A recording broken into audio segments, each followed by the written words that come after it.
Geng mafia mafia ini kan bekerja menutup satu kasus kejahatan dengan kejahatan. Menutupnya dengan apa? Dengan suap, ya, dengan rekayasa kasus, ya, dengan membuat narasi bohong, ya, dengan intimidasi, ya, bahkan dengan perlawanan-perlawanan legal yang bisa dilakukan. Saya juga menyebutnya berdasarkan dua pengakuan dan dua sinyalemen. Itu satu, kira ini bahwa Sambo ini adalah mesin uang dan mesin politik dari penguasa, ya. Saya bisa menyimpulkan dia sebagai mesin uang kan sedianya kemarin ada pernyataan dari ketua Komnas HAM Ahmad Taufan Damanik yang dia nyebutnya duitnya itu banyak, nggak berseri lah itu, dan dia ini bos mafia gitu disebutnya kan. Semua orang merasakan itu, ada jalan jauh dari dalam tentang masalah-masalah besar di Polri itu kan banyak randau dari dalam, harus perlu dukungan dari luar. Ferdy Sambo menelpon Kapolda Metro Jaya, kemudian Kapolda Metro Jaya menelpon memberitahu koleganya yaitu Kapolda Sumut dan Kapolda Jatim. Ini saja kan sudah memperlihatkan betapa jaringan itu sangat kuat gitu sampai ke daerah-daerah.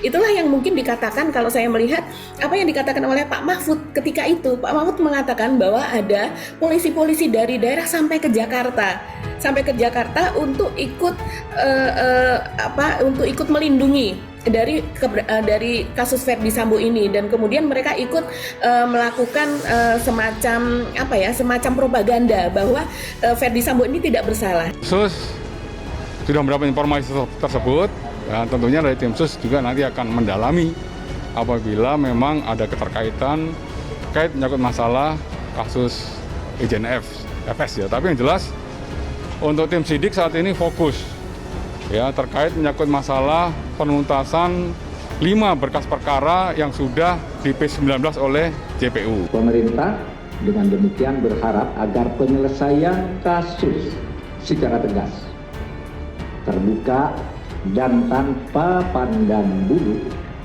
bisa terus menjadi babak baru dalam upaya membangun institusi Polri yang bersih. Akhirnya Kapolda Metro Jaya Fadil Imron diancam dicopot gara-gara kasus Sambo. Kapolda Metro Jaya Irjen Pol Fadil Imron terancam dicopot dari jabatannya karena diduga memiliki keterkaitan dengan kasus pembunuhan berencana oleh Ferdy Sambo di Duren 3. Fadil tak sendirian, ada 2 orang lain yang bernasib sama seperti Fadil.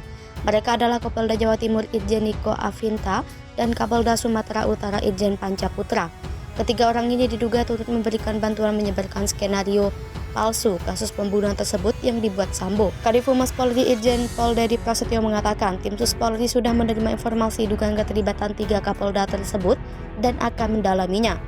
Dedi belum menjelaskan lebih lanjut keterkaitan pendalaman informasi yang diterima tim sus Polri tersebut sejauh ini.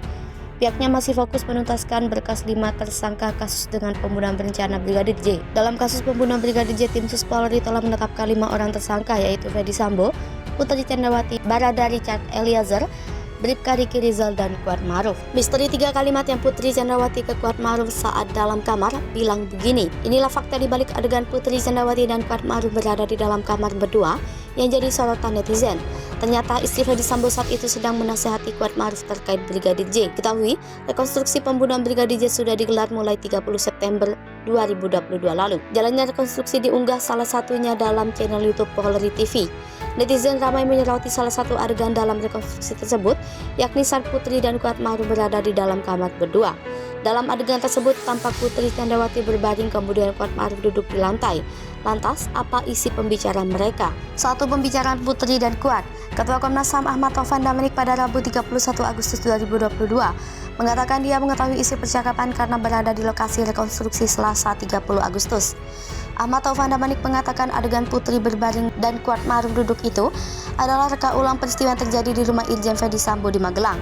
Taufan menyebut saat itu Putri menasehati Kuat agar tidak ribut-ribut dengan Yosua. 2. Ada peristiwa jatuh di kamar mandi. Taufan mengatakan sebelum adegan pertama itu ada peristiwa Putri terjatuh di kamar mandi, namun katanya peristiwa itu tidak direka ulang. 3. Brigadir J kemudian dipanggil.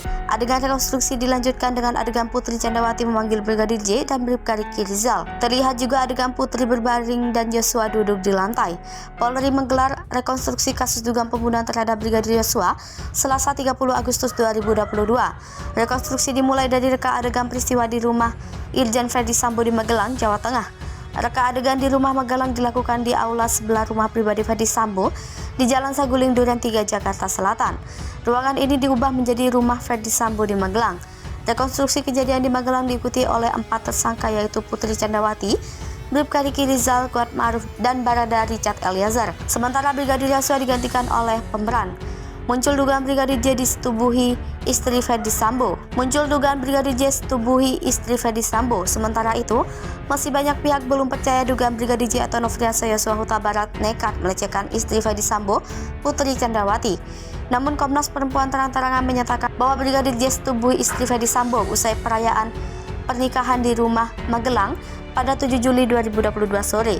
Saat terjadinya dugaan pelecehan di rumah Verdi Sambo saat itu hanya ada asisten rumah tangga bernama Susi dan sopir Putri Candrawati, Kuat Ma'ruf.